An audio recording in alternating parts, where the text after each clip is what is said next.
बिस्मिल्लाहिर्रहमानिर्रहीम। अस्सलाम वालेकुम दोस्तों, welcome to Sabaji health and beauty tips. Sabaji health and beauty tips में आप तमाम दोस्तों का एक और नई वीडियो में ढेर सारा खुश आमदीद। उम्मीद करती हूँ आप तमाम दोस्त ठीक ठाक होंगे और अल्लाह पाक के फजल करम से खैरियत के साथ होंगे। अगर आप ये चाहते हैं कि आपके चेहरे से हर तरह के दाग धब्बे मिट जाएं और आपका चेहरा ग्लास स्किन में कन्वर्ट हो जाए, आपकी स्किन बिल्कुल शीशे की तरह चमकदार हो जाए, बेदाग हो जाए, बिल्कुल कोरियन स्किन की तरह, तो कोरियन स्किन सीक्रेट ही मैं आप दोस्तों के साथ शेयर करने वाली हूँ, क्योंकि ये 100% कोरियन सीक्रेट ही है। तो इसलिए इसमें नेचुरल चीज़ों का इस्तेमाल होगा जो आप किसी भी कंट्री में रहते हैं तो आपको मिल जाएंगी। तो चलिए फिर वीडियो को बनाना स्टार्ट करते हैं। बहुत आसान सी ये रेमेडी है हमारी और 100% वर्क भी करती है। मैंने यहाँ पर फ्रेश एलोवेरा जेल जो है वो कलेक्ट किया है। फ्रेश एलोवेरा जेल का जो प्लांट होता है, पौधा होता है, उसका एक पत्ता काटा, साइडों से काटे उसके छिलके उतार के मैंने जेल को अच्छे तरीके से कलेक्ट कर लिया। आप ब्लेंडिंग जार में डाल के ब्लेंड भी कर सकते हैं, ग्राइंड भी कर सकते हैं। और जेल आपने कलेक्ट करनी है 2 चम्मच।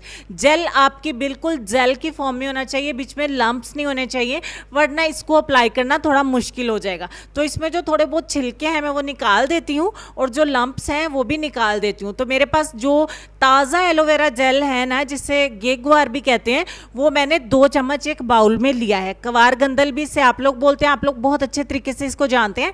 और दूसरे नंबर पे मुझे चावलों का जेल चाहिए, राइस जेल चाहिए। इससे आपका एंटी एजिंग का प्रॉब्लम भी सॉल्व होगा, यानी कि झुर्रियाँ भी ख़त्म होंगी, दाग धब्बे भी ख़त्म होंगे, स्किन आपकी जो है वो टाइट रहेगी और बहुत ही खूबसूरत शाइन आएगी और दाग धब्बों को रिमूव करेगी, रंग को गोरा करेगी। एक जेल के इतने सारे फ़ायदे हैं।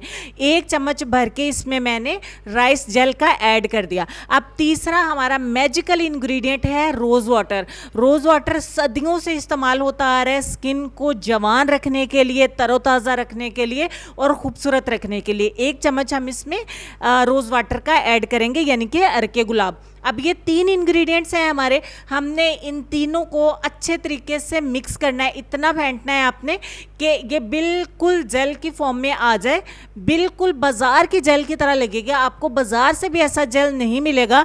जहाँ भी आप इस जेल को बनाएंगे ना, आप किसी भी पार्लर में इसको टेस्ट करवा लें, किसी को भी इस्तेमाल करवा लें, हमारे यहाँ तो पार्लर्स के बाहर लाइन लग जाएंगी ऐसी जेल ख़रीदने के लिए। तो जो मैं आपको घर पर फ्री में बनाने का तरीका सिखा रही हूँ, इतना ज़्यादा एक्सपीरियंस होने के बाद, इतनी ज़्यादा रेमेडीज़ को ट्राई करने के बाद, मैं एक बार फिर से आप दोस्तों के लिए बहुत आसान, बहुत सस्ती, बहुत सादा लेकिन एक स्ट्रॉन्ग पावरफुल रेमेडी लेकर हाजिर हुई हूँ।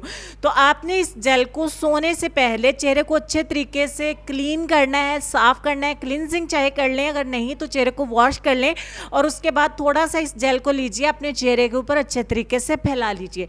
आपने रगड़ना नहीं है, मसाज नहीं करना, इसको खुद से स्किन के अंदर जज्ब होने दीजिए।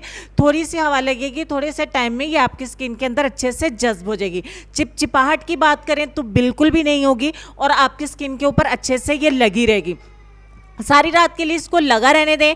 आपकी स्किन के ऊपर जो ग्लो आएगा ना, वो कमाल का होगा। जो चमक आएगी ना, वो देखने के काबिल होगी और आपकी स्किन जितनी ज़्यादा निखरेगी, क्लीन एंड क्लियर हो जाएगी। कोरियन स्किन की आप पिक्चर्स देखते हैं, गर्ल्स को देखते हैं और आप लोग कहते हैं कि ऐसी स्किन हमारी भी होनी चाहिए। तो इस जेल को इस्तेमाल कर लीजिए, आपको कुछ भी और इस्तेमाल करने की ज़रूरत नहीं पड़ेगी। उम्मीद करती हूँ वीडियो आपको अच्छी लगी होगी। छोटी उम्र की लड़कियाँ भी इस्तेमाल कर सकती हैं। लेसन में आपको ये कहना चाहेंगे कि शीरीं कलाम और नरम ज़ुबान इंसान के गुस्से की आग पर पानी का सा असर रखती है। इस बात पर गौर करिए। ढेर सारा ख्याल रखिए अपना, अपनी सेहत, अपनी खूबसूरती और अपने प्यारे प्यारे बच्चों का, अपने वालिदैन का भी ढेर सारा ख्याल रखिए। इंशाल्लाह मैं मिलती हूँ आपसे नेक्स्ट वीडियो में। तब तक के लिए खुश रहिए, आबाद रहिए, हंसते मुस्कुराते रहिए और देखते रहिए सबाजी हेल्थ एंड ब्यूटी टिप्स। अल्लाह हाफिज़।